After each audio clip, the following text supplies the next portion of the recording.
तो मैंने कहा कि हम लाइट को ब्रॉडली दो पार्ट में मैंने लाइट को डिवाइड किया। एक रिफ्लेक्शन ऑफ लाइट, दूसरा refraction of light. Refraction of light it take approximately 6 classes, और आपके पेपर का टर्म वन का सिलेबस है ये, और टर्म वन में बेटा आपका कम से कम 10 to 12 मार्क्स कैरी करता है। इससे ज्यादा भी हो सकता है बट मिनिमम 10 मार्क्स तो आएंगे, क्योंकि दो ही चैप्टर आ रहे हैं, लाइट और ह्यूमन आई। ह्यूमन आई में बेटा केवल 50% आ रहा है, बाकी सारा टॉपिक कट गया ह्यूमन आई का। रिफ्लेक्शन ऑफ लाइट में हमारा टॉपिक का जो पहला फर्स्ट वीक का टारगेट रहेगा plane mirror, concave mirror, convex mirror and mirror formula को कवर करने का। चलिए शुरू करते हैं अपना रिफ्लेक्शन ऑफ लाइट। इसके नोट्स बहुत अच्छे से आप लोग भी बनाइएगा, और ये पीडीएफ भी आपको मिल जाएगा। अगर कोई चीज छूट गई तो आप एड ऑन कर लीजिएगा। Reflection of light, reflection of light. तो सबसे पहले रिफ्लेक्शन ऑफ लाइट से पहले थोड़ा और समझते हैं। मान लो बच्चा आपके पास ये दीवार है घर की, ये आपके घर की मान लीजिए दीवार है, ये आपके घर की दीवार है, ठीक। और आपने यहां से बॉल थ्रो किया, मान लीजिए आपका बॉल है और आपने इस बॉल को थ्रो किया, तो ये बॉल इससे टकराएगी इस दीवार से और फिर इधर गिर जाएगी, टकराई, इधर चली गई, फिर स्ट्राइक की, इधर चली गई। ऐसा होता रहेगा अगर आप बॉल को थ्रो करते हैं तो, क्या बेटा ऐसा होता रहेगा। यानी कि इस बॉल का आना और जाना, इस प्रॉपर्टी को कहेंगे हम लोग बाउंसिंग बैक ऑफ बॉल, है ना बेटा। आपने इस बॉल को थ्रो किया, आपने इस बॉल को थ्रो किया और ये बॉल किसी भी डायरेक्शन में जा सकती है। मान लो इस डायरेक्शन में आ गई, ये जो बॉल थी इसका आपने वॉल पे थ्रो किया और ऐसे चली गई, इसको कहेंगे हम बाउंसिंग बैक होना, यानी बाउंसिंग बैक होना। इसी तरह से अगर आप किसी लाइट को किसी चीज पे आप डाल देते हो जो कि रिफ्लेक्टिंग सरफेस है, तो उसको वो वापस फेंकती है, और जो वापस उसको फेंकती है उसको कहते हैं रिफ्लेक्शन ऑफ लाइट। इस दुनिया में जो भी चीज दिख रही है आपको, आपके चारों तरफ मैं दिख रहा हूँ, या आपको आपके घर का ट्यूबलाइट दिख रहा है, बोर्ड दिख रहा है, एनीथिंग जो भी विजिबल है, वो इसीलिए विजिबल है कि वो एक लाइट प्रोड्यूस कर रही है, ठीक है, जो कि आपकी आंखों में जा रही है, उसकी इमेज बन रही है। अगर लाइट नहीं प्रोड्यूस कर पा रही है तो किसी और की लाइट ले रही है। तो जो ऑब्जेक्ट लाइट प्रोड्यूस करता है उसको हम लोग ल्यूमिनस ऑब्जेक्ट कहते हैं, और जो ऑब्जेक्ट लाइट नहीं प्रोड्यूस करता उसको हम लोग नॉन ल्यूमिनस कहते हैं। जैसे एक और एग्जांपल, मान लो बेटा यहाँ पे एक फ्लावर है सुंदर सा,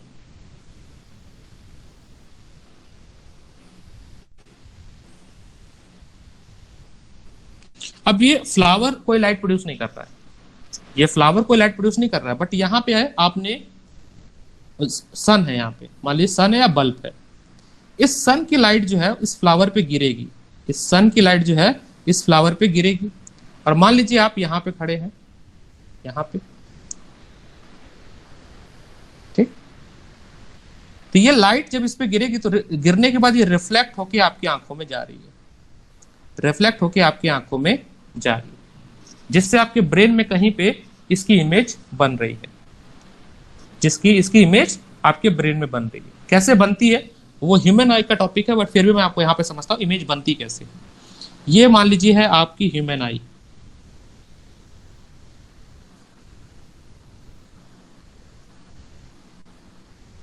ठीक।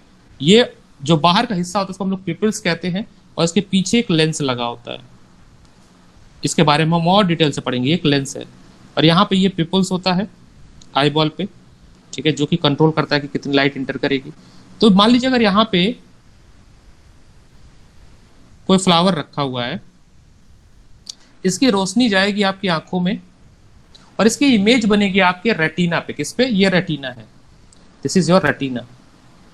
रेटिना क्या होती है? ये आपकी एक तरह से स्क्रीन होती है जहां पे इमेज बनती है। तो रेटिना पे इसकी जो है स्क्रीन बन जाएगी, इसकी जो है रेटिना पे इमेज बन जाएगी, रेटिना पे जो है इसकी इमेज बन जाएगी ऐसे। और कैसे बनेगी? उल्टी बनेगी, उल्टी इमेज उल्टी बनती। और आपको आपका ब्रेन के पास इस मतलब कुछ ऐसा सिस्टम होता है, नर्व सिस्टम होता है जो कि इसकी इमेज आपको सीधा दिखाएगा, जिसके बारे में हम लोग कंट्रोल कोऑर्डिनेशन चैप्टर में पढ़ते हैं, जिस चैप्टर को डिलीट कर दिया गया। तो आपको समझ आया कि ये जो फूल बना हुआ था अभी, जो बाहर था बेचारा, वो किस तरह से आपको दिखा, पहले कैसा था और कैसे आपकी आंखों में दिखा। इसी तरह से सब ऑब्जेक्ट आपको दिखता है। तो लाइट का रिफ्लेक्ट होना हमें उस ऑब्जेक्ट को देखने में मदद करता है। ये पहली बात तो समझ आया कि कोई भी चीज इस दुनिया में कैसे दिखती है। ये समझ आया समायरा कि कैसे आपको मैं दिख रहा हूं, कैसे आपको आपके घर का दीवार दिख रहा है, आपके घर की टीवी दिख रही है, उससे लाइट टकरा रही होगी, या तो खुद लाइट प्रोड्यूस कर रहा होगा और आपकी आंखों में प्रोड्यूस हो जा रहा होगा, या उससे लाइट कोई ना कोई उससे लड़ते हुए टकराते हुए आपकी आंखों में जा रही होगी और उसका इमेज बन रहा होगा। इस प्रोसेस को हम लोग रिफ्लेक्शन ऑफ लाइट कहते हैं। ये समझ आया मनलिन? ठीक। बार बार सर लाइट लाइट बोल रहे हो, आप बताओ लाइट है क्या चीज? इमेज कैसे बनती है वो तो हमने समझ लिया, बट लाइट क्या चीज है? तो मैंने कहा लाइट एक ऐसी चीज है जो कि आपको देखने में मदद करती है। Is a very layman language में, लोकल भाषा में आपसे कह दिया, बट ऐसे तो काम चलेगा नहीं, थोड़ा सा हमें साइंटिफिक लैंग्वेज भी चाहिए। तो साइंटिफिक लैंग्वेज में लाइट क्या है? तो लाइट एक एनर्जी है। Light is a form of energy. Light is a form of energy which make us to see the things which is needed,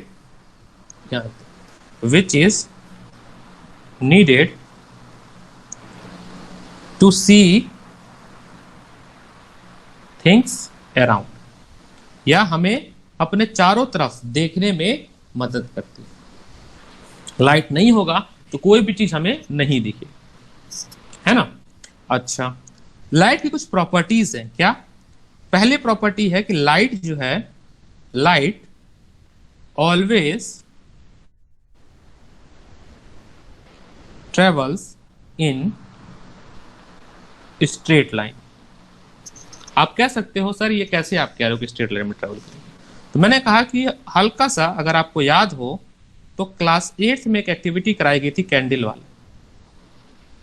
हमने कैंडल को जलाया और यहां पे एक पाइप लगा दी और स्ट्रेट पाइप ली हमने, straight pipe, and assuming that ये पाइप जो है वो प्योर प्लास्टिक से बनी हुई है, इसमें कोई ग्लास वगैरह नहीं लगा, रिफ्लेक्शन नहीं हो रहा इसमें। और यहां पे जो है मान लीजिए ह्यूमन आई है, ह्यूमन आई है कोई, ठीक। लाइट जो है वो इस कैंडल से निकलेगी और इसका क्लियर स्ट्रेट आपको दिख गई, तो आपको आपने इस पाइप से देखा तो आपको वो लाइट दिख गई कि हाँ यहाँ पे कैंडल जल रहा है, ठीक। अभी भी कैंडल वही है, आंख भी वही है, इस पाइप को हटा के मैंने कर्व्ड पाइप ला दिया। मैंने क्या ला दिया? कर्व्ड पाइप ला दिया। इस बार पाइप कैसा आया? कर्व्ड पाइप आया। इस बार पाइप हमारा कर्व्ड है, ऐसे। अगर आप अपनी आंख को एडजस्ट भी करते हो, अगर आप इस अपनी आंख को आप एडजस्ट भी करते हो,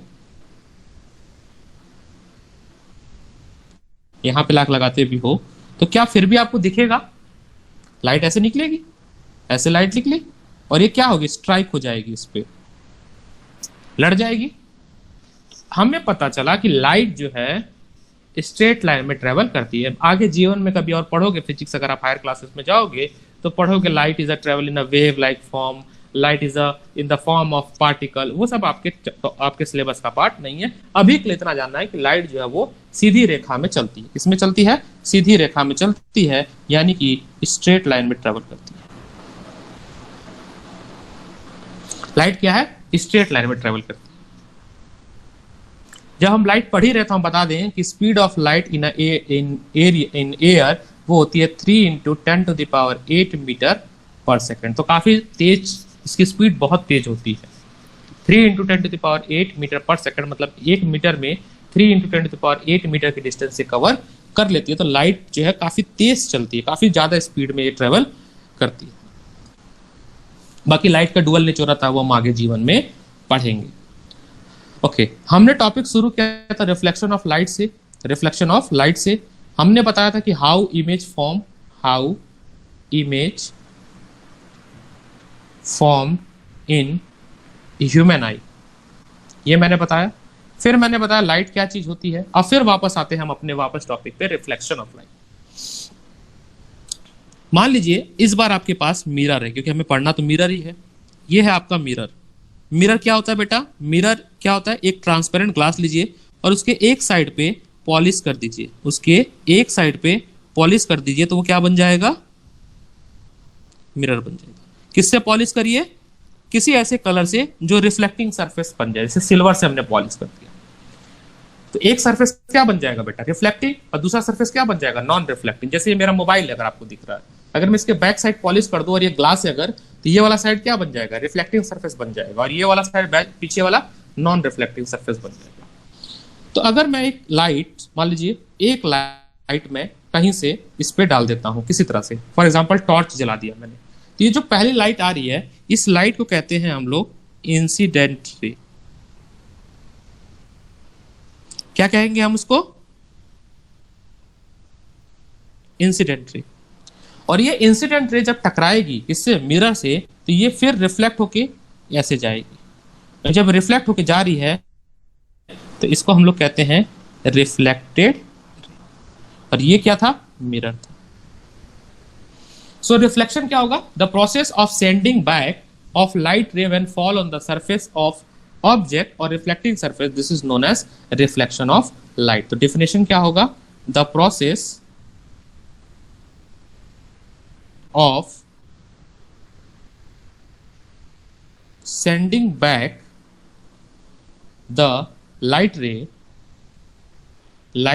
ray which fall on the surface of object, और ये ऑब्जेक्ट क्या होना चाहिए, रिफ्लेक्टिंग सरफेस होना चाहिए, जैसे मिरर या कोई भी चीज जो रिफ्लेक्ट करती है, इज कॉल्ड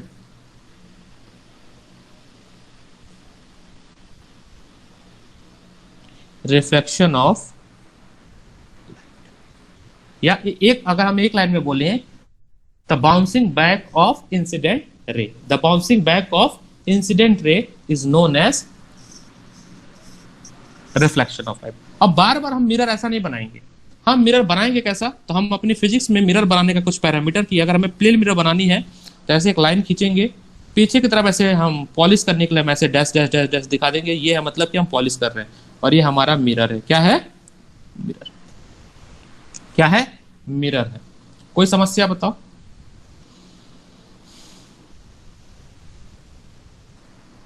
ये हमारा मिरर है। तो हमें मिरर का डायग्राम बनाना को, तो एक स्ट्रेट लाइन बनाएंगे, उसमें डैश डैश डैश डैश पीछे दिखा देंगे, और ये आपका मिरर है। आप इसको लेबल करना चाहो एम एम डैश, मतलब हमारा ये मिरर है। ठीक, अब इस मिरर के बीचों बीच अगर हम एक लाइन ड्रॉ कर दें, जिसको हम कहेंगे, जो कि 90 डिग्री से बन के जा रहा है, जिसको हम कहेंगे नॉर्मल। क्या कहेंगे, नॉर्मल। और ये कैसी लाइन है, एक काल्पनिक लाइन है, मतलब एक इमेजिनरी लाइन है, जो कि मिरर के बीचों बीच से जा रही है। 90 कितना एंगल बना रही है, 90 डिग्री। क्यों बना रहे हैं अभी समझ जाएगा आपको। मैंने कहा कि मैंने एक इंसिडेंट रे गिराया इस पॉइंट पे, इस पॉइंट को हम लेते हैं ओ, इस पॉइंट को हम नाम देते हैं ओ, और ये जो रे गिरी है ये आपकी, इसका नाम है इंसिडेंट रे, जिसको हम रिप्रेजेंट कर रहे हैं आई से। तो आफ्टर रिफ्लेक्शन वो इधर आ जाएगी, इस तरफ आ जा रही है, इसको हम आर से प्रेजेंट करेंगे। अब कुछ थोड़ा सा आप समझने की कोशिश करना, नॉर्मल और इंसिडेंट के बीच में जो एंगल बनेगा बेटा, उसको एंगल आई रिप्रेजेंट करते हैं, जिसको कहते हैं एंगल ऑफ इंसिडेंट। एंगल आई को पढ़ते हैं एंगल ऑफ इंसिडेंट। ठीक, और नॉर्मल और आर के बीच में जो एंगल बनता है उसको एंगल आर कहते हैं, इसको कहते हैं एंगल ऑफ रिफ्लेक्शन। स्कूल में हुआ है chapter Ekam, angle of reflection. यहां से कुछ हम लॉ बताने जा रहे हैं, जो कि लॉ ऑफ रिफ्लेक्शन होता है, जो कि हर मिरर में एप्लीकेबल है। पहला लॉ कहता है कि angle I is equal to angle R. पहला ये हम बताने जा रहे हैं लॉ ऑफ रिफ्लेक्शन। ये टॉपिक है लॉ ऑफ रिफ्लेक्शन, ये बहुत इंपॉर्टेंट है। Law of reflection of light.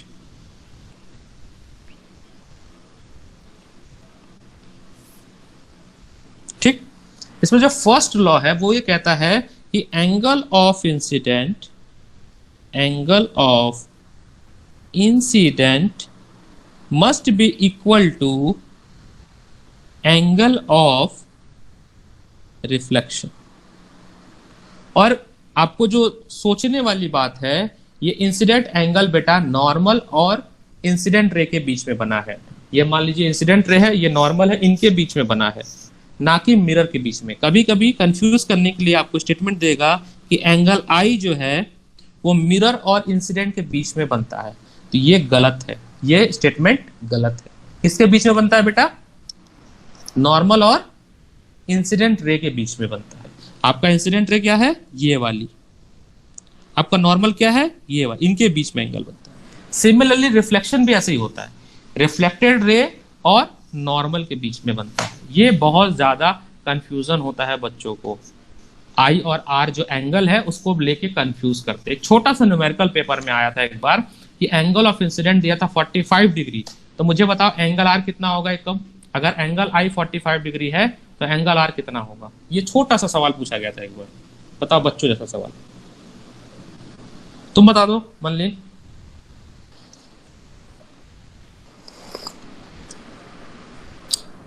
Question एक छोटा सा आया था बेटा, if angle I is 45 degree then angle R कितना होगा? सभी लोग क्लास में है?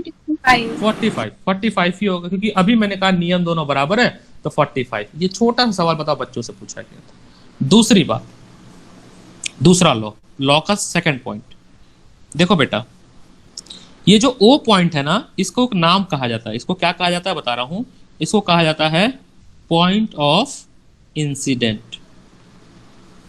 क्या कहा जाता है? पॉइंट ऑफ इंसिडेंट कहा जाता है, ठीक। तो सेकेंड रूल कहता है कि आई मतलब ray of incident, R reflected ray, normal N, O point of incident, all lies on same plane. समझाने की कोशिश करता हूं मैं ये, आप समझ लो कि ये मेरा मिरर है, आप समझ लो ये एक मिरर है मेरा, ठीक। अब इस मिरर पे मैंने, ये मेरी पेंसिल जो है वो इंसिडेंट रे है। क्या है? इंसिडेंट रे है। तो ये इंसिडेंट रे इस पे गिरेगी और ये रिफ्लेक्ट होके चली जाएगी, बताना, ये रिफ्लेक्ट होके चली जाएगी। इंसिडेंट रे गिरी और रिफ्लेक्ट होके चली जाए। थोड़ा और बना, ऐसे बना देते हैं। ये मेरा मिरर है, इसके बीचों बीच से एक लाइन जा रही है, इसको हम लोग कहते हैं, क्या कहते हैं इसको? मैं रख के बताऊं, बने अच्छा दिखेगा नहीं, चलो छोड़ो ऐसे। ये बीचों बीच में एक जो लाइन है, एक परपेंडिकुलर लाइन है जो पास हो रहा है, इसको हम कहेंगे कि नॉर्मल। क्या कहेंगे? नॉर्मल। मान लो मेरी लाइट ऐसे गिरी इंसिडेंट रे और रिफ्लेक्ट होके चली गई, तो क्या नॉर्मल, इंसिडेंट और रिफ्लेक्टेड इसी मिरर के ऊपर हो रहा है? सब कुछ इसी के हो रहा है? yes, ये मिरर मेरा प्लेन है। क्या है? प्लेन है, यानी सब कुछ इसी मिरर पे हो रहा है, इसके बाहर कुछ भी नहीं हो रहा है, या किसी और मिरर पे बात नहीं कर रहे। सो हम कहते हैं, सेकंड लॉ कहता है कि incident ray, reflected ray, normal ray, all lies on a same plane. All lies on a same plane. मैं इसको लिख देता हूं थोड़ा सा वर्डिंग में, ताकि कल को आप रिवाइज करो तो ना भूलो। Incident ray, incident ray, the reflected ray,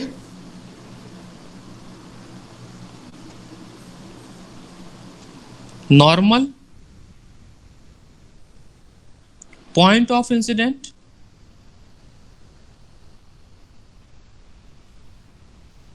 all lies on the same plane। तो वो प्लेन क्या होगा? Mirror. That is mirror, that is mirror. Mirror पे ही लाई करें। ये दो लॉ है। और एक बार पेपर में आया था सवाल कि एमसीक्यू था, लेटेस्ट मेरे को डेट या साल नहीं याद है, इसमें लिखा था कि the law of reflection applicable, पहला प्लेन मिरर, दूसरा कनकेव मिरर, तीसरा कन्वेक्स मिरर, और चौथा था ऑल ऑफ देम। तो बच्चों ने क्या टिक मारा? Plane mirror. और बच्चों ने कहा सर आप ही तो बोले थे प्लेन मिरर पे लॉ ऑफ रिफ्लेक्शन फॉलो होता है। तो मैं वही लिखने जा रहा हूं कि लॉ ऑफ रिफ्लेक्शन, ये इंपॉर्टेंट है, लिख लो, important. Law of reflection applicable or और क्या कहते हैं, ऑब्लिकेबल हो या followed by plane mirror, concave mirror. अभी मैं बताऊंगा कनकेव और कन्वेक्स का, अभी थोड़ी देर में बताऊं। कन्वेक्स मिरर यानी कि तीनों तरह के लिए अप्लीकेबल है, यानी वहां पे ऑप्शन क्या होना चाहिए था बेटा, ऑल ऑफ एबव, है ना, सारे। अब बच्चों ने क्या टिक मार के आया था, प्लेन मिरर, यानी उनके 0 मार्क्स हो गए। वो गलत नहीं थे, वो सही थे, प्लेन मिरर पे फॉलो होता है, लेकिन ऑप्शन सही क्या था उसका, ऑल ऑफ देम। तो ये चाहे कोई भी मिरर ले लो इस दुनिया का, चाहे कनकेव ले लो, कन्वेक्स ले लो, प्लेन, 3 मिरर के बारे में पढ़ना हमको, और तीनों मिरर पे ये वाला लॉ एप्लीकेबल होगा। उम्मीद है ये बात समझ आ रही है, और ये बहुत ज्यादा इंपॉर्टेंट, इसको कहीं पे ऐसे बॉक्स बना के मार्क कर लो कि इज अ वेरी इंपॉर्टेंट। और यहां से आया था एमसीक्यू और बच्चों ने गलती की थी, मेरे ही बच्चों ने गलती की थी, इसलिए मुझे याद रहता है, बहुत इंपॉर्टेंट है ये। ठीक है कम,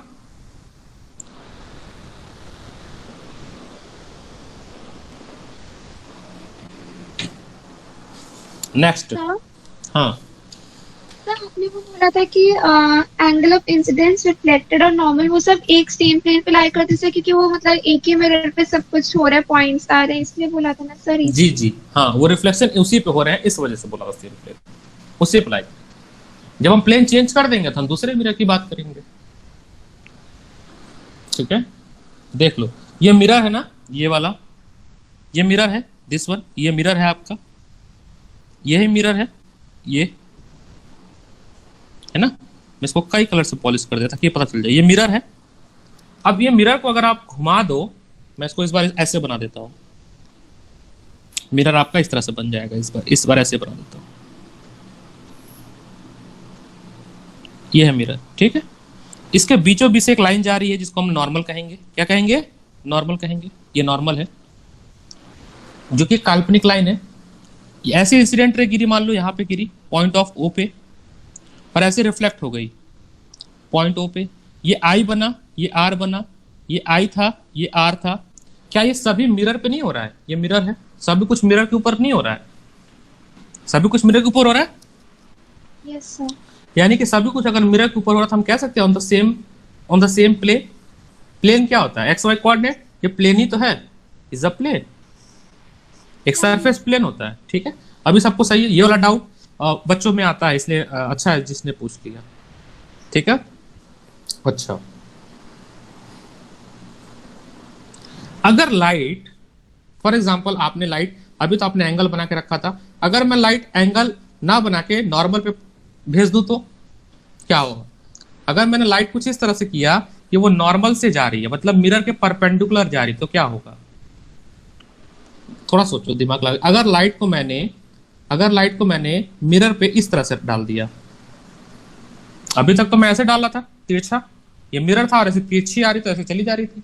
अभी मैंने सीधी डाल दी, ये मिरर है, लाइन सीधी डाल दी, मतलब 90 डिग्री बनता है, मतलब angle between incident and angle between reflection is 90 degree. तो क्या होगा, लॉ क्या कहता है कि दोनों का एंगल सेम होना चाहिए, दोनों का एंगल सेम होना चाहिए, यानी लाइट क्या हो जाएगी, वापस उसी रास्ते पे चला जाएगी। देखिए फिर से बनाते हैं, दिस इज मिरर, इस तरह से बनाने की कोशिश करते हैं।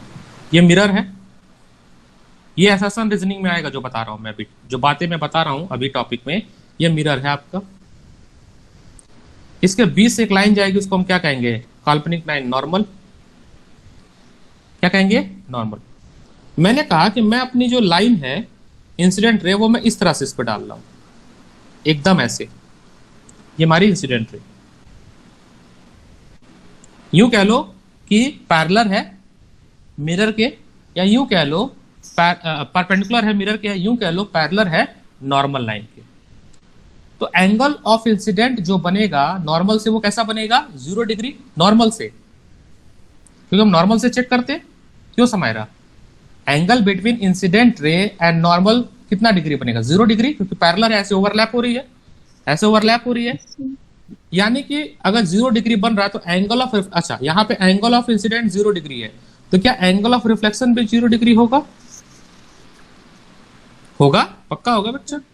यानी कि आर, अगर मैं कलर चेंज कर दूं, आर को मैं रेड से दिखाऊं, तो क्या आर ऐसे ही वापस चली जाएगी?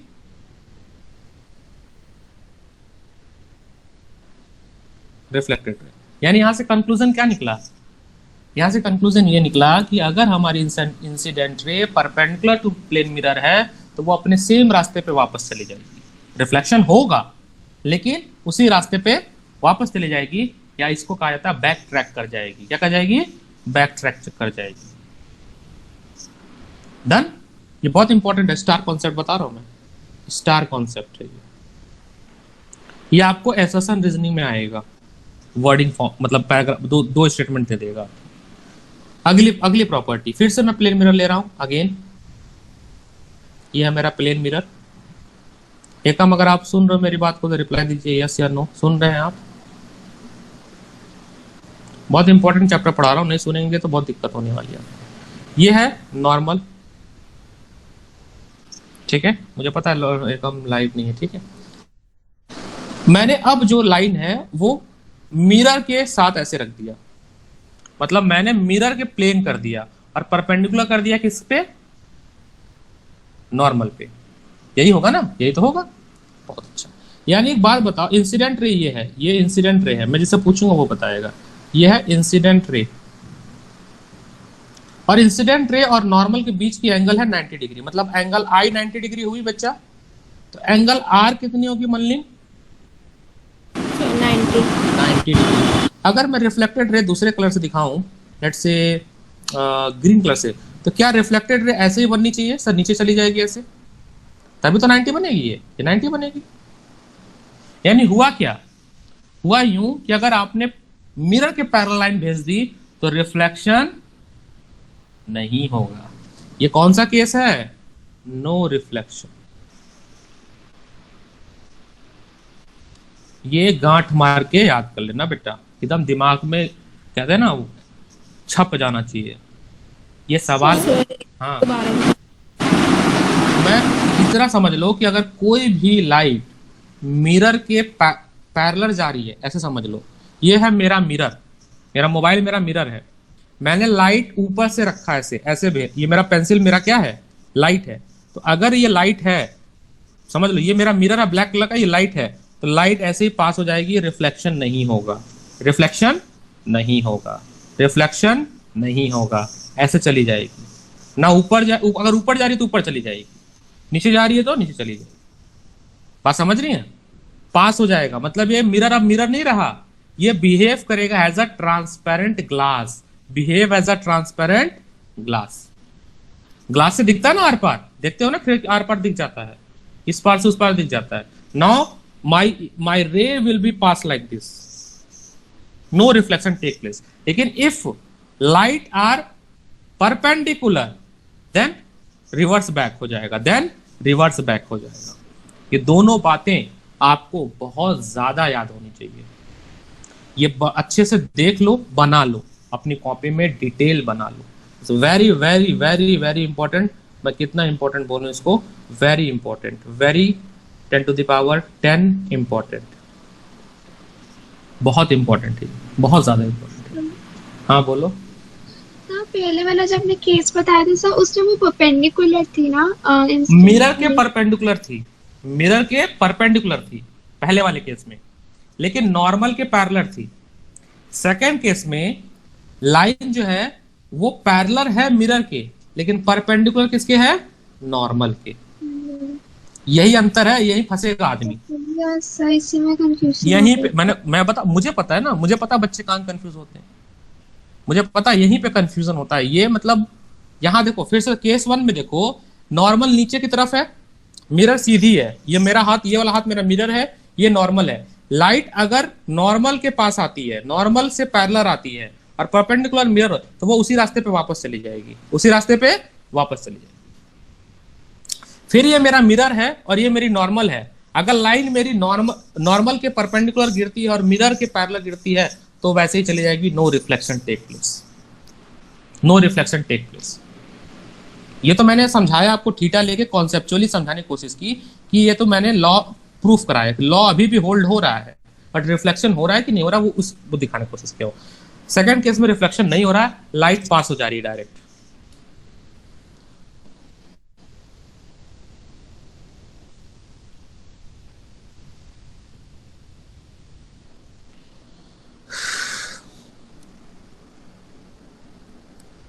अगेन अभी तो आपको टाइम नहीं पता था, है ना?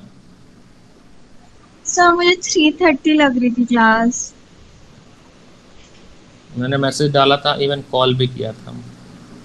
देखा नहीं मैंने। चलिए कोई बात नहीं। 30 मिनट का लेक्चर छूटा है, ये लेक्चर रिकॉर्ड होकर अभी पढ़ जाएगा, डाउट आएगा तो पूछ लीजिएगा।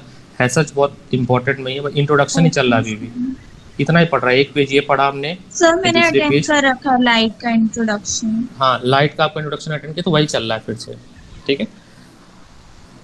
नेक्स्ट जो टॉपिक है वो है image form by plane mirror. अगला है image form by image formed by plane mirror. तो इससे एक बार क्वेश्चन आया था पेपर में, नेचर ऑफ इमेज, इमेज कैसी बनती है, एक दो बार आया पेपर में। आई थिंक ये ईयर नहीं याद है मेरे को, एक दो बार आया हुआ है बोर्ड में। तो हम प्लेन मिरर का देख लेते हैं कि इमेज कैसे बनती है, ठीक है। तो देखिए, अच्छा इमेज बनाने के लिए किसी भी मिरर से कम 2 लाइन हमको चाहिए होगी, 2 इंसिडेंट रे चाहिए होगी, उनके रिफ्लेक्शन से ही हमें इमेज बनेगा। तो हमें प्लेन मिरर से बनाना है, तो देखिए बनाते हैं। प्लेन मिरर आपके घरों में भी है, तो चलिए प्लेन मिरर बनाते हैं। सबसे पहले प्लेन मिरर ऐसे बना देंगे, ये आपका प्लेन मिरर है, mm डैश। एक यहाँ से एक लाइन बना देंगे ड्रॉ, जो कि नॉर्मल लाइन है। यहाँ पे किसी को खड़ा कर देते हैं जिसकी हमें इमेज बनानी है। मान लो ये ऑब्जेक्ट है, ये ऑब्जेक्ट है, ऑब्जेक्ट की इमेज बनती है। एटलीस्ट वी नीड 2 रे, एटलीस्ट वी नीड 2 रे for the image formation. So first ray हमने बनाया कुछ इस तरह से, ऐसे गई, मान लो पैरेलल गई, और ये मान लेते हैं पैरेलल होके रिफ्लेक्ट हो गई कुछ इस तरह से। थोड़ा सा इसको एंगल से बनाते हैं, बेटर होगा समझने के लिए। ऐसे गई इंसिडेंट रे, यहाँ एक नॉर्मल बना दिया हमने 90 डिग्री पे, और यहाँ से ये रिफ्लेक्टेड निकाल दिया हमने। जो रिफ्लेक्टेड है उसको हम पीछे की तरफ एक्सटेंड कर लेंगे, जो रिफ्लेक्टेड रे है बेटा उसको हम पीछे की तरफ एक्सटेंड कर लेंगे। ये हमारी रिफ्लेक्टेड रे है, रिफ्लेक्टेड रे कहाँ से स्ट्राइक कर रही है? इस पॉइंट पे, ये पॉइंट है आपका O। मैंने कहा कि कम से कम 2 लाइन चाहिए, एक और हमको चाहिए, एक और हम बना लेते हैं, ये रही, और यहाँ पे भी 90 डिग्री बना लेते हैं, और ये भी स्ट्राइक करके से वापस चली गई पैरेलल, ठीक। ये मान लीजिए P। इस रिफ्लेक्टेड को हम फिर से पीछे की तरफ बढ़ाएंगे ऐसे, ये कहीं कट करेगी, समवेयर इट विल कट, कहीं मैच करेगी, जहां मैच करेगी वही इमेज बन जाएगी। मतलब इमेज हमारी यहाँ पे बनेगी, हमारा जो ऑब्जेक्ट है उस ऑब्जेक्ट की इमेज हमारी यहाँ बनेगी, यानी हमारी इमेज बनेगी कुछ इस तरह से यहाँ पे, और सेम हाइट की बनेगी, ठीक है। ये इमेज बन गई, ये इमेज बन गई। अच्छा इमेज जो बनती है बेटा वो सेम हाइट की बनती है। कभी आप अपने आप को अगर प्लेन मिरर में देखते हो तो आपकी हाइट अगर 5 फीट की तो 5 फीट की इमेज बनेगी, 2 फीट या 4 फीट या 8 फीट की नहीं बनेगी। हम एज्यूम कर रहे हैं हमारा जो मिरर है वो उसके साथ कोई छेड़खानी नहीं की गई। जो सैलून में इमेज होता है, जो मिरर, जो ब्यूटी पार्लर में मिरर होता है, मेकअप आर्टिस्ट के पास जो मिरर होता है, जो शॉपिंग मॉल में जो मिरर होता है वो प्लेन मिरर नहीं होता है, वो टेम्पर्ड मिरर होता है, कनकेव या कन्वेक्स मिरर होता है, जिसके बारे में आगे पढ़ेंगे। हम प्लेन मिरर मार रहे हैं, सिंपल मिरर जो हमारे घरों में लगा हुआ, कोई टेम्पर्ड नहीं किया गया है, तो हमारी इमेज वैसी ही बनेगी जितनी हमारी हाइट है। अगर मैं 5 फीट का हूं तो मेरी 5 फीट की इमेज बनेगी, ठीक है, ये इमेज। तो अगर मैं इसको ऐसे कहूं, अगर मैं इसका रिप्रेजेंट करूं ऐसे कि हाइट ऑफ ऑब्जेक्ट, और ये मैं अगर HI कर दूं मतलब हाइट ऑफ इमेज, तो पहला फीचर तो यही है कि height of object should be equal to height of image. पहला feature image form by plane में पहला फीचर क्या है? फीचर ऑफ इमेज, या नेचर ऑफ इमेज भी कहा जाता है इसको, नेचर ऑफ इमेज। तो पहला नेचर यही है कि height of object should B height of image, पहला फीचर। दूसरा, आपको बहुत जान के हैरानी होगी, ये मिरर से मान लीजिए इसकी जो दूरी है वो U है। U मतलब होता है ऑब्जेक्ट डिस्टेंस फ्रॉम मिरर। तो अगर मैं मिरर से 5 फीट की दूरी पे खड़ा हूं तो मेरी इमेज जो बनेगी वो भी 5 फीट दूरी पे ही बनेगी, यानी V। दूसरा नेचर ये है U बराबर V होगा। अब यहाँ पे थोड़ा सा आप सवाल कर सकते हो कि सर हमारे घर में जो मिरर लगा है, मिरर के पीछे तो दीवार है, तो आप दीवार के पीछे थोड़ी मिरर बन आपकी इमेज बन रही है। ऐसा सवाल आपके दिमाग में आना चाहिए। मान लो यहाँ पे मेरा मिरर लगा पीछे, मैं अपने आप को देख रहा हूँ, तो मिरर के पीछे क्या है बताओ समायरा? वॉल है ना, मिरर के पीछे तो वॉल है, फिर भी मेरी इमेज तो दिख रही है। और मैं ये भी कह रहा हूँ कि वो उतनी ही पीछे बन रही है जितनी आगे मैं खड़ा हूँ। अगर मैं अपने मिरर से 20 मीटर की दूरी पे खड़ा हूँ तो मेरी image 20 meter behind the mirror बन रही है। बोले ये कहाँ से पॉसिबल? ऐसा तो हो ही नहीं सकता, इट इज नॉट पॉसिबल, क्योंकि उसके पीछे तो फिर हमारा दूसरा कमरा है, हम मेरी इमेज किसी के कमरे में तो नहीं घुस जाएगी। मैंने कहा कि बेटा ऐसा पॉसिबल है कैसे? ये चीजें प्रैक्टिकली प्रूव्ड की गई है, ये सारा प्रैक्टिकली प्रूव्ड एक्टिविटी है। हम इसको थ्योरेटिकली पढ़ते हैं किताब में, इसको हम लैब में परफॉर्म करते हैं। कैसे परफॉर्म करते हैं? एक मिरर रखते हैं, एक ऑब्जेक्ट रखते हैं, उसकी इमेज बनती है, फिर हम डिस्टेंस नापते हैं, image between object and mirror वो सेम आती है। तो ये सब कुछ प्रैक्टिकली प्रूव्ड है, ऐसा नहीं है कि हाइपोथेटिकल है। क्योंकि हमें पढ़ना है तो हम एक साइन कन्वेंशन बनाते हैं, एक रे डायग्राम बनाते हैं। ये जो मैं बना रहा हूँ एरो, इसी को हम लोग रे डायग्राम कहते हैं। इसको क्या कहते हैं हम लोग? रे डायग्राम बनाते हैं। तो पहले एरो के भी मार्क्स कटते थे जब डिस्क्रिप्टिव होता था, ये एरो भी बनाना पड़ता है। जब डिस्क्रिप्टिव हुआ करता था, तो डिस्क्रिप्टिव नहीं हो रहा है, फिर भी हमें एरो ध्यान देना कि कहाँ से जा रही है, कहाँ रिफ्लेक्ट हो रही है। तो ये सेकंड फीचर। थर्ड फीचर, ये बंदा जो है वो सीधा खड़ा है, इसकी इमेज क्या सीधी बनी है उल्टी बनी है? सर के ऊपर, सर अगर ऊपर तो सर ऊपर अभी भी है ना, ऐसा तो नहीं उल्टा बन गया। सो इमेज कैसी बनी है? इरेक्ट बनी। कैसी बनी है? इरेक्ट बनी है। ठीक। चौथा फीचर समझने के लिए आपको एक बात समझनी पड़ेगी। आपने एम्बुलेंस देखा होगा, एम्बुलेंस पे कैसे लिखा होता है? बी उल्टा लिखा होता है ना। बी कैसा लिखा होता है? उल्टा लिखा होता है, ऐसे लिखा होता है। तब आपको रियल मिरर में कैसे दिखती है? ऐसे दिखती है। मतलब लेफ्ट का राइट हो जाना, राइट का लेफ्ट हो जाना। मतलब अगर आप एल ऐसे लिख रहे हो तो एल ऐसे दिखेगी। ठीक है, ये इमेज है और ये ऑब्जेक्ट है। इसको हम लोग कहते हैं लेटरल इन्वर्जन। क्या कहते हैं? Lateral inversion. अब एक बच्चे ने मेरे से सवाल पूछा कि सर हम अगर अपने आप को देखते हैं तो हमारी बॉडी क्यों नहीं लेटरल इन्वर्जन दिखती है? मैंने लेफ्ट हैंड उठाया तो मेरे को लेफ्ट हैंड ही क्यों दिख रहा है मेरे मिरर में? ये वाला हाथ इधर क्यों नहीं आ जाता है? ठीक है ना, ये क्यूरियोसिटी बन सकती है कि नहीं बन सकती? कि सर मैंने लेफ्ट हैंड उठाया तो मेरा ये वाला हाथ इधर क्यों नहीं आ गया, या ये वाला हाथ इधर क्यों नहीं आ गया? होना चाहिए ना, ये वाली आंख इधर आ जानी चाहिए, ये वाली आंख इधर आ जानी चाहिए। भाई हम भी तो ऑब्जेक्ट हैं, ऐसा क्यों नहीं होता है? तो बेटा ऐसा होता है, ऐसा ही होता है। क्यों? क्योंकि हमारी बॉडी सिमेट्रिकल है। जैसे अगर आपने ए लिख दिया, ए सिमेट्रिकल लेटर होता है। अगर आपने यहाँ पे मिरर रख दिया तो आपको ए ऐसा ही दिखेगा। रीजन ये है कि इसको बीच में से काटते हो तो इसका इमेज सेम बनता है, मतलब दो इक्वल पार्ट में डिवाइड होता है। सेम हमारी बॉडी बीच में से काटोगे तो सिमेट्रिकल बॉडी है, तो बनता लेफ्ट का राइट होता है, लेकिन हमें ऐसा दिखता है कि हमारे सामने लेफ्ट बन रहा है, left shoulder, right shoulder. Check करना है तो यहाँ पे बी लिखेंगे अगर हम अपने शोल्डर पे, तो वो बी अब उल्टा होके दिखेगा। ऐसा नहीं यहाँ से चिपक जाएगा, बट लेटर उल्टा हो जाएगा। कभी कभी टी शर्ट पहने हो, उसमें कुछ लिखा हुआ है तो अल्फाबेट देखे हो फ्लिप हो जाता है, होता है ना। जैसे लिखा है रेड, RED आपके टी शर्ट पे लिखा है, तो मिरर में कैसा दिखेगा? डी पहले आ जाएगा ऐसे करके, फिर ई आ जाएगा, फिर आर ऐसे आ जाएगा। होता है ना ऐसा? ऐसा होता है, ये मिरर है। तो हम क्यों नहीं दिखते? हमारे इस प्रॉपर्टी को हम लेटरल इन्वर्जन कहते हैं। हम इसलिए नहीं दिखते हैं because our body has a symmetrical structure. Our body has a symmetrical structure. ठीक है,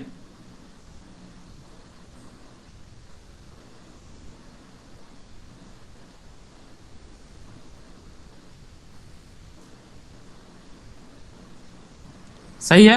यहां तक कोई दिक्कत किसी को? तो ये 4 फीचर आपको पता होना चाहिए। अब इसमें एमसीक्यू कैसे बनेगा? आपको कुछ फीचर दे देगा, मान लो 4 फीचर दे दिया, the image form by the plane mirror, उसमें से एक फीचर गलत होगा। जैसे मान लो फॉर एग्जांपल आपको दे दिया the height of image is always greater, कभी ग्रेटर नहीं बनेगा। कैसा बनेगा? सेम हाइट का बनेगा, है ना। तो ये 4 फीचर हैं जो कि प्लेन मिरर द्वारा बनाए जाते हैं और इन पे आपके पेपर में सवाल पूछे जाते हैं। अब आते हैं एनसीईआरटी पे कि एनसीईआरटी क्या कहता है। यहाँ तक हमने जो पढ़ा है, तो कृपया करके मुझे हेल्प करें, एनसीईआरटी में अपना चैप्टर बताएं और एनसीईआरटी में चैप्टर का नंबर बता दें और पेज नंबर भी अप्रोक्सीमेटली बता दें ताकि मुझे मिल जाए, क्योंकि मेरी एनसीईआरटी तो बहुत पेज इधर उधर हो जाते हैं। क्योंकि मैं सोच रहा हूँ ना page chapter wise NCERT download कर लूँ, एक चैप्टर का एक PDF मिल गया, बहुत आराम से मिल गया, क्योंकि मैं एक्चुअली यही पढ़ा भी रहा हूँ एक क्लास में, तो इसलिए इस पहले से ओपन था। So let's come to our first page. Okay okay, load हो गया। ओके, रिफ्लेक्शन ऑफ लाइट, ठीक है, रिफ्लेक्शन ऑफ लाइट। इसमें मैं जो फर्स्ट ये let us recall the law यहाँ पे लिखा हुआ है, ये आपको बताना चाह रहा है। अच्छा, एक बात तो बताना भूल ही गया मैं, चलो अभी बताता हूँ। तो मुझे एक बात बताना, जो प्लेन मिरर से इमेज बन रही थी उसमें जो लाइट रिफ्लेक्टेड रे थी, क्या वो सच में इंटरसेक्ट कर रही थी? कहाँ गया नोट्स, नोट्स नोट्स नोट्स, पूछ रहा हूँ मैं यहाँ से। समायरा बताओ, ये जो ये रिफ्लेक्टेड रे कौन सी थी? ये वाली थी ना? मैं थोड़ा सा किस कलर से ले लूँ, ग्रीन कलर से। ये रिफ्लेक्टेड रे थी ना पहली वाली, और ये दूसरी वाली, बोलो हाँ या ना? Yes sir.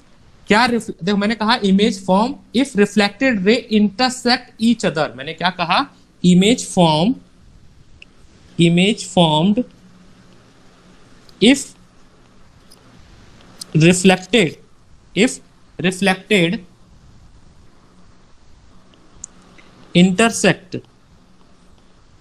Intersect each other, तभी बनेगा, ऐसा मैंने कहा ना। इमेज तभी बनेगा जब रिफ्लेक्टेड रे आपस में कटेंगी। क्या सच में कट रही है इसमें? इसमें तो नहीं कट रही, चली गई। देख लो, ये रे 1 है रिफ्लेक्टेड रे, ये रे 2 है। क्या सच में कटी है यहाँ पे? हमारा बताओ, नहीं कटी है। लेकिन जब मैंने इनको पीछे की तरफ एक्सटेंड किया by forcefully when I am extended back side, तो क्या ये इंटरसेक्ट हो रही थी? यस। तो यहाँ पे मतलब हमने क्या किया? फोर्सफुली इनको इंटरसेक्ट कराया। जब भी बेटा फोर्सफुली इंटरसेक्ट करता है तो जो इमेज बनता है उस इमेज को हम लोग कहते हैं वर्चुअल इमेज कहते हैं। क्या कहते हैं? Virtual image. बचपन से आप लोग रियल और वर्चुअल इमेज पढ़ते हैं, जो टीवी पे बना लेते हैं उसको वर्चुअल नहीं कहते हैं, या जो भी है इसका डेफिनेशन वो नोट्स में है। लेकिन एक्चुअल में मीनिंग ये है कि अगर जैसे मेरी इमेज अभी कैमरे में बन रही है तो मैंने एक्सटेंड नहीं किया, रे कटी होगी तो ये रियल इमेज है, ठीक है। वर्चुअल इमेज क्या होगी? जब हमको उसको जबरदस्ती कट के बनाना है। तो प्लेन मिरर का एक सबसे बेहतरीन प्रॉपर्टी ये है कि इमेज कैसी बनती है? वर्चुअल। एक चीज और बता दूं, जब भी इमेज बिहाइंड द मिरर बनेगी वो भी वर्चुअल बनेगी। ये वर्चुअल इमेज पे बहुत सारा कंफ्यूजन क्रिएट कर देते हैं, कुछ स्टेटमेंट ऐसा बनाएंगे जिससे आप कंफ्यूज होगा। तो image form behind the mirror, देखो बेटा बिहाइंड द मिरर बनी कि नहीं बनी? ये तो बैक साइड है, ये बैक साइड है, और ये क्या है? फ्रंट साइड है ना बच्चा? तो इमेज कैसी बनी है? Virtual, erect, same size of object, है ना, और बिहाइंड द मिरर और लेटरल इन्वर्जन। ये सारी प्रॉपर्टी आपको प्लेन मिरर की याद होनी चाहिए। अब आते हैं एनसीईआरटी पे, क्योंकि एनसीईआरटी मैंने देखा कीवर्ड तो मुझे याद आया। अगर आप इसको पढ़ोगे बेटा, फर्स्ट पैराग्राफ अगर आप पढ़ोगे एनसीईआरटी का, क्योंकि आपको एनसीईआरटी पढ़ना है, एमसीक्यू आपको यहीं से बनेगा। एनसीईआरटी आपको पढ़ना पड़ेगा, एनसीईआरटी के एक एक पैराग्राफ से एमसीक्यू बन सकता है, तो आपको एनसीईआरटी रीड करना है। ये इंट्रोडक्शन है जो मैंने आपको बताया कि कैसे इमेज बनती है, क्यों बनती है, या लाइट क्या होती है, लाइट कैसे ट्रेवल करती है, वो सारा पहले पैराग्राफ में आपसे कहा गया है, ठीक है, कि लाइट जो है स्ट्रेट पाथ में ट्रेवल करती है, मैंने आपको समझा दिया, ठीक है। फिर उसके बाद reflection of light. Reflection of light में ये 2 पॉइंट है। लॉ ऑफ रिफ्लेक्शन पढ़ लो अभी सभी मेरे साथ साथ। लॉ ऑफ रिफ्लेक्शन हमारा, अच्छा ठीक है, ये दोनों पॉइंट क्या है? लॉ ऑफ रिफ्लेक्शन के बारे में है। क्या है? लॉ ऑफ रिफ्लेक्शन के बारे में है। पढ़ के देख लो, क्या वही बातें हैं जो बातें मैंने लिखवाई हैं आपको? पढ़ लो बेटा।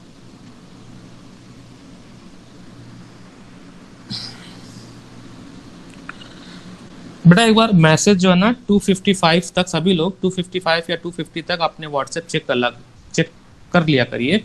मैं डाल देता हूँ क्लास की टाइमिंग, अगर 3:30 होने तो 3:30 डाल देता हूँ, या 3 बजे होने तो, क्योंकि मेरी जैसी क्लास होती है, अगर किसी क्लास 4 बजे है ना तो मैं 3 बजे लेता हूँ, या कोई अगर क्लासेस 2:30 पे स्टार्ट हुआ मेरी कोई क्लास किसी वजह से या कोई रीजन हुआ तो 3:30 होती है, या कोई क्लास 2 बजे चालू हुई बट वो एक्सटेंड हो गया किसी वजह से 3:30 तक चला गया तो, या 3:15 तक चला गया तो 3:30 होगा। तो बिटवीन 3 और 3:30 क्लास होती है। तो इसको एक बार चेक कर लिया करिए और देख लिया करिए। मैं इसीलिए बार बार मैसेज कर रहा था, मैं वेट भी कर रहा था। ऐसा कुछ नहीं, चलो अविका का ऐसा सच कोई मिस नहीं हुआ होगा, क्योंकि ये टॉपिक उन्होंने पढ़ चुकी हैं। फिर भी सबके लिए कह रहा हूँ, सब लोग तो आ ही जाते हैं, थोड़ा टाइमिंग को लेके अपने थोड़ा ध्यान में रखिएगा, ठीक है। अच्छा, यहाँ पे बहुत इंपॉर्टेंट लाइन लिखी गई है जो मैं आपको बताने की कोशिश कर रहा हूँ। reflection of light is applicable to the all type of the reflecting surface including spherical surface। अब spherical surface क्या होता है अभी हम थोड़ी देर में समझाएंगे। फिर यहाँ पे है formation of plane mirror. Formation of plane mirror के बारे में बताया गया है कि कैसे कैसे इमेज बनती है। देख लीजिए एक बार, पढ़ लीजिए सभी लोग अपने अपने एनसीईआरटी, क्योंकि इसके बाद मुझे आपको टाइम नहीं मिलता होगा पढ़ने का।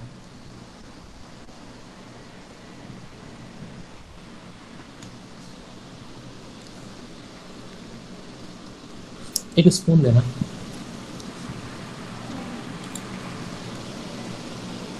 स्पून सा चमकता हुआ एक एक्टिविटी करनी है। सभी लोग अपने अपने किचन से स्पून मंगा लीजिए, एक एक्टिविटी कराते हैं हम आपको। दो भैया।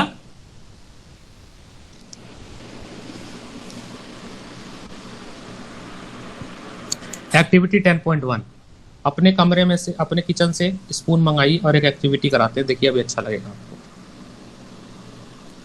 सूखा हुआ देना भैया, भीगा नहीं। दो। अब मैं एक्टिविटी करा रहा हूँ बच्चों को, तो जल्दी दो। तो देखो बच्चों, सभी लोग स्पून मंगा लो अपने अपने। ये एक्टिव स्पून है, चमक रहा है, पता नहीं कैसा है। ये 10.1 एक्टिविटी करा रहा हूँ। अगर आप स्पून में देखो तो एक ये सरफेस क्या है, इनवर्ट सरफेस है, अंदर की तरफ पता नहीं दिख रहा है कि नहीं दिख रहा है, इनवर्ट सरफेस है। और ये एक है आउटवर्ड सरफेस। अब आप लोग अपने अपने चेहरे देखो, इसमें देखो, दूर कर रहे तो ये छोटा दिख रहा है, पास ला रहे तो मुंह बड़ा हो जा रहा है। कोई देख रहा है? कोई नहीं कर रहा होगा, मैं ही कर रहा हूँ। जब ये बल्ज वाला पार्ट में अपने पास मुंह पे, मेरा मुंह थोड़ा सा बड़ा सा हो जा रहा है, ओवल टाइप का हो जा रहा है, अजीब सा लग रहा है। दूर ले जा रहा हूँ तो वो छोटा सा हो जा रहा हूँ। ठीक, मैंने घुमाया। ये जो गहरा वाला सरफेस है उसमें तो मेरा मुंह उल्टा दिख रहा है, उल्टा दिख रहा है ना। देखो देखो सब लोग, मजा आएगा, बता रहा हूँ, फनी फनी सा है। मतलब देखो मेरी ये जो सर है वो नीचे बन रहा है, मल्लिन नहीं कर रही है। एक काम तो करेगा ही नहीं, पता है। अभी का ये वाला एक्टिविटी करो, अभी नहीं तो भूल जाओगे। अब इसमें देखो, जब मैंने इसको ये गहरा वाला जो सरफेस देखा तो मेरा जो फेस है वो नीचे की तरफ दिख रहा है, मतलब मैं उल्टा दिख रहा हूँ, इन्वर्टेड इमेज बन रही है। और इससे देख रहा हूँ तो मेरी इमेज इरेक्ट तो बन रही है लेकिन बड़ी छोटी हो रही है, जैसे जैसे दूर पास ला रहा हूँ। ये एक्टिविटी क्यों दिया गया है बता रहा हूँ, क्योंकि इसके बाद जो हम पढ़ने जा रहे हैं वो पढ़ रहे हैं स्फेरिकल मिरर। और स्फेरिकल मिरर मतलब ये है कि ये कर्व सरफेस है, एक बाहर की तरफ और एक अंदर की तरफ, एक बाहर की तरफ और एक अंदर की तरफ। तो इसको चलो समझाते हैं, करना इंटरेस्टिंग है। कुछ एक्टिविटी होते हैं जो घर पे हो जाते हैं। तो स्पून का जो सरफेस होता है वो कुछ इस तरह से होता है। ये स्पून कम लग रहा है, हथियार ज्यादा लग रहा है, ये है ना, साउथ इंडियन के मूवी में नहीं होता है ये जो अंदर वाला सरफेस है ये वाला, इसमें जो इमेज बन रही थी मेरी वो कैसी बन रही थी, इन्वर्टेड बन रही थी, उल्टी बन रही थी, ऐसे दिख रहा था नीचे की तरफ। इसमें इमेज जो है वो सीधे की तरफ बन रही थी, सीधी बन रही थी। जैसे मान लो यहाँ पे ऐसे बन रही थी इमेज, ऐसे, और यहाँ पे इमेज कैसी बन रही थी, छोटी बड़ी, तो वो हमारे डिपेंड करता है हम कितना पास ला रहे कितना दूर ला रहे। तो जो अंदर वाला सरफेस है, इस सरफेस को कहते हैं हम लोग कनकेव सरफेस। क्या कहते हैं? Concave surface. और जो बाहर वाला सरफेस को क्या कहते हैं? Convex surface. ये दो सरफेस क्यों बताया गया, मैं इसलिए बता रहा कि आप एक ले लीजिए, एक आप स्फीयर ले लीजिए, ट्रांसपेरेंट ग्लास का स्फीयर, बॉल ले लीजिए, इसको बीच में से काट दीजिए, बीचों बीच में से काट दिया हमने। तो जब काटेंगे तो इसके दो हिस्से बन जाएंगे बेटे। एक हिस्सा आ गया ऐसे इधर, अरे रुक जा भाई, बन जाओ। एक हिस्सा आ गया इधर ऐसे, और एक हिस्सा आ गया इधर, पक्का? दो अलग अलग बन गए हिस्से। अगर मैं इनको पॉलिश कर दूं, एक को अंदर की तरफ एक को बाहर की तरफ, तो क्या दो अलग अलग इमेज बन जाएंगे, मतलब मिरर बन जाएंगे? अगर मैंने इसको अंदर की तरफ पॉलिश किया बेटा, ये अंदर की तरफ मैंने पॉलिश कर दिया, तो मेरा रिफ्लेक्टिंग सरफेस बनेगा बाहर वाला, ये हो जाएगा रिफ्लेक्टिंग सरफेस। रिफ्लेक्टिंग सरफेस बोलो हाँ या ना? ये होगा बाहर वाला रिफ्लेक्टिंग सरफेस। और ये स्पून का बाहरी हिस्सा होगा, ये वाला हिस्सा होगा, ये वाला। इस तरह के मिरर को हम लोग कहते हैं कन्वेक्स मिरर कहते हैं। और अगर मैं अंदर की तरफ, अगर मैं बाहर की तरफ यहां पॉलिश कर रहा हूं ये ऐसे, तो मेरा रिफ्लेक्टिंग सरफेस कैसा बन रहा है? अंदर की तरफ।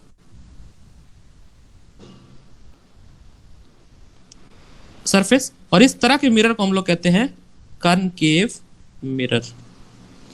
तो आपके चम्मच में दोनों है, कनकेव भी है और कन्वेक्स भी है। ठीक है, इसके और डिटेल में हम कल पढ़ेंगे। इतना आप लोग एनसीईआरटी से पढ़ के आइएगा, रिवाइज करके आइएगा। एक नोट्स है, उसको भी नोट्स भी पढ़ के आइएगा, और लाइट चैप्टर का नोट्स बहुत अच्छे से बनाएगा, और मैं ये शेयर कर दूंगा नोट्स आज का क्लास का। ठीक है, तो लाइट चैप्टर के नोट्स जितनी सुंदर और बेहतरीन बनाओगे उतना आपके लिए बढ़िया है, क्योंकि आप बहुत इजीली नंबर पा सकते हो। उम्मीद कर